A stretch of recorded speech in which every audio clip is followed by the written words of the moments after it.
اس کی مثال ایسی ہے جیسے سلفر جب دی جاتی ہے تو یہ بھی گہری دوا ہے، بہت لمبا اثر دکھانے والی، لیکن اس میں عادت ہے کہ یہ چونکہ اس کا خون اپنی گرمی کو جسم کے باہر پھینکنے کی کوشش کرتا ہے، اور مریض کو ٹھنڈا کرنے کے لیے یہ تبھی ایک رد عمل ہے خون کا کہ وہ سرفیسز کے اوپر باہر جا کے ٹھنڈا ہونے کی کوشش کرتا ہے، اس لیے ہر جگہ گرم محسوس ہوتا ہے انسان، سر کی چوٹی بھی جلتی ہے، پاؤں کے تلوے بھی جلتے ہیں، ہاتھ بھی جلتے ہیں، عموماً گرمی اور بے چینی، رات بستر میں جاؤ تو ایک دم خارش زیادہ شروع ہو جاتی ہے۔ یہ سب علامتیں ایک ہی مزاج کے کرشمے ہیں۔ تو ایسے مریض کو جو آپ سلفر دیتے ہیں تو اس کے رد عمل کے طور پر یہ چیزیں واپس نہیں جاتی ہیں اچانک،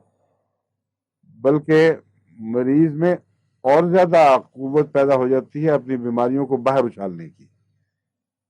اس کو ریئیکشن کہتے ہیں۔ ریئیکشن یہ نہیں ہے کہ یعنی اچھا ریئیکشن یہ نہیں ہے کہ اچانک سب کچھ ٹھیک ہو جائے اور مریض ٹھنڈا ہو جائے،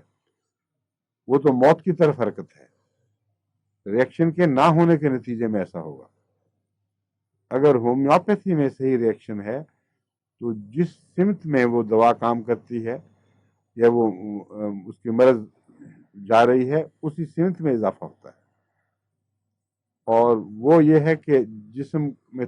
گرمی زیادہ ہو جائے گی، اچانک ہاتھ پاؤں زیادہ جلنے لگ جائیں گے، خارش جو پہلے نہیں محسوس ہو رہی تھی وہ اچانک ظاہر ہو جائے گی، بعض دبی ہوئی بیماریاں جو پہلے آپ کو علم بھی نہیں تھا کہ ہیں جسم کے باہر آ جائیں گی۔ ان میں سطح پر جھاڑو دینے کے لیے نکسوامی کا کام کرتی ہے، اور یہ کام اس کا ہیمورائڈز میں بھی ہے،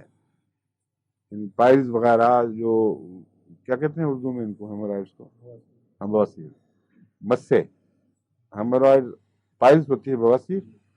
اور ہیمورائڈز مسوں کو کہتے ہیں۔ تو بواسیر کے نتیجے میں جو مسے نکل آتے ہیں ان پر بھی یہ اثر انداز ہوتی ہے۔